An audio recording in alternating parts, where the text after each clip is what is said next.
So that one is, the one in the window is called Toxic Love. It's a newer piece that's a different experimental style. First of all, it's on like a thick, like 2-inch corrugated cardboard 4x8 sheet, which has been hit with, you know, all sorts of mixed media, like gesso and oil paints and graffiti markers and all sorts of stuff. It's a very frenetic style that takes a lot of building up. So it's kind of, I hit it for, you know, maybe like 2 to 6 hours and then kind of come back days in, days off.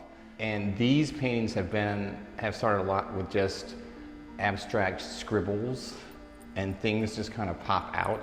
So I used to do it on a notepad first, and then I just started doing it larger and stuff like that. So it started as scribbles, and then shapes started coming out, and then the things just kind of evolved. So that one came out, and there seemed to be a couple of figures that were like popping out, and I was like, okay, there's like 2 forms, male, female, whatever, or 2 entities, and then there's like this big plumage of something kind of coming out, and it just kind of formulated and moved in that direction of becoming that piece. And it was also a good expression of my emotional state at the time, which was an ongoing like involvement with like very bad relationships that were very toxic.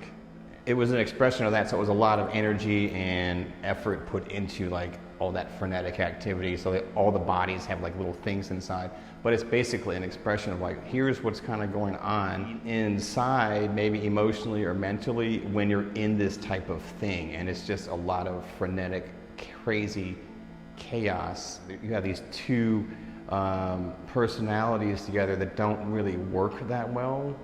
And there's a lot of friction, and they just can't seem to get along, yet you're trying to expel some of the toxicity, but it just kind of keeps coming in. So it's kind of like about that, and that's what the Toxic Love is about. So the mannequins were, I come from a retail background, so I've done a lot of visual merchandising.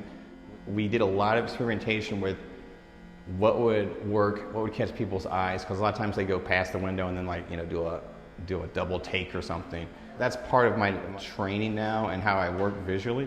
So I thought it'd be really cool to put those in there. And I happen to have those nice, pristine white ones. And then we'll use the cordage, which is a little rough, and kind of attach at like chakra points or something like that. So yeah, it's, I think it's a good representation of what's going on now, or my style kind of. There's always been like kind of some street style or graffiti to it. And then there's layering of messages, and you know, that one has like some fancy wrapping paper and things kind of integrated into it. So that's always kind of, I'm appropriating things and kind of throwing things in there. But yeah, so that's kind of like, that's the kind of the scale and style I've been working on. That was a series I did on these wood planks. That series was about getting images of kids, people I know or my own kid. That one has to be my own daughter, Safi. But between the ages of like 4 and 10, and I did a whole series where I was like sourcing these images and making these little like pieces on wood. They're like drawings or paintings.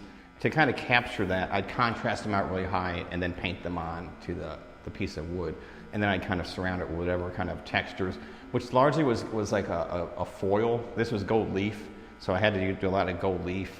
But so you kind of put the gold leaf in there, and then I was playing with the textures, and then I had to hit it with, because gold leaf, these foils are very shiny, they're like super shiny, so it's almost hard to kind of see like what's going on when you're working with it or viewing it. So I really had to do a lot of like matte varnish to like knock that stuff way down so it wouldn't be so glaring, which took a lot of practice.